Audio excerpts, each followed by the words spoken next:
संसार में संबंधों का महत्व अत्यधिक है। अब यह विचारणीय है कि ये संबंध कैसे होने चाहिए। संबंध शब्द की शुरुआत में संग शब्द शामिल है, जो एकता का प्रतीक है। हम सबके लिए यह आवश्यक है कि हम एक दूसरे के प्रति सहयोग और समर्थन का हाथ बढ़ाएं। जब हम जीवन में किसी के सहारे झुकते हैं, तो यह हमें अपनी शक्ति को पहचानने का अवसर देता है। कई माता पिता अपनी संतान को सुरक्षा के नाम पर बहुत सीमित रखते हैं, जिससे वे अपने बच्चों को स्वतंत्रता नहीं दे पाते। वे अक्सर चिंता में रहते हैं कि कहीं उनकी संतान को कोई दुख ना पहुंचे। लेकिन क्या यह उचित है? हमें अपने बच्चों को उनकी क्षमता को पहचानने और विकसित करने का मौका देना चाहिए। हमें उन्हें अपने अनुभवों के माध्यम से सीखने का अवसर देना चाहिए, ताकि वे एक मजबूत व्यक्तित्व बना सकें। इसलिए संबंधों को बंधन की तरह मत समझिए, क्योंकि असली प्रेम हमें स्वतंत्रता की ओर ले जाता है। हम अक्सर सोचते हैं कि हमारे प्रियजन हमें नहीं समझते या हमारी कद्र नहीं करते।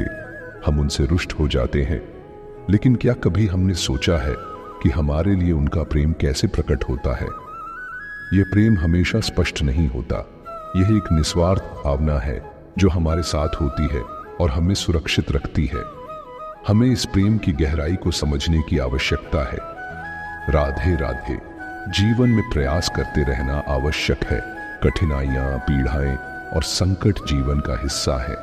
अगर रात कितनी भी काली क्यों न हो, सितारे हमेशा हमारे साथ होते हैं और अंततः सुबह की किरणें हमें सवेरा दिखाती हैं।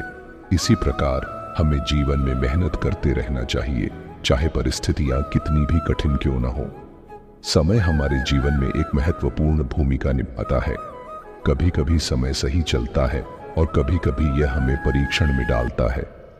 विचित्र यह है कि हम फिर भी समय का दुरुपयोग करते हैं।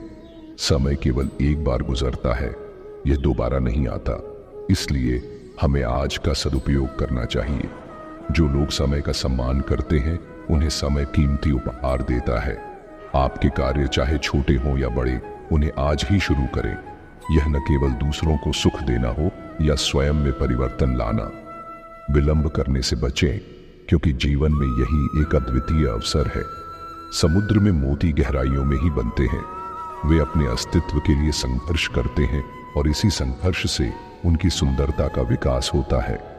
हमें भी संकटों का सामना करने के लिए तैयार रहना चाहिए। कभी कभी हमारे रास्ते में चुनौतियां आती हैं और हमें उनकी चोट सहनी पड़ती है।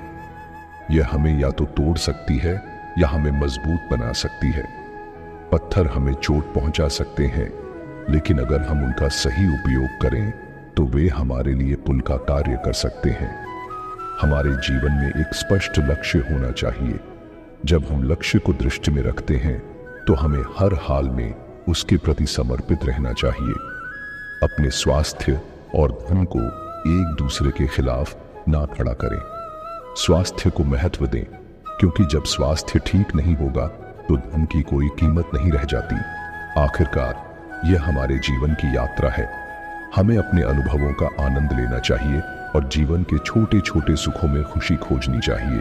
याद रखें, आधा चंद्रमा अक्सर पूर्ण चंद्रमा से अधिक आकर्षक होता है, क्योंकि वह हमें अपनी अपूर्णता में भी सुंदरता दिखाता है। आपका प्रयास आपके लिए महत्वपूर्ण है, लेकिन जो आपके पास है उसका पूरा आनंद लें। यही जीवन का सार है। राधे राधे।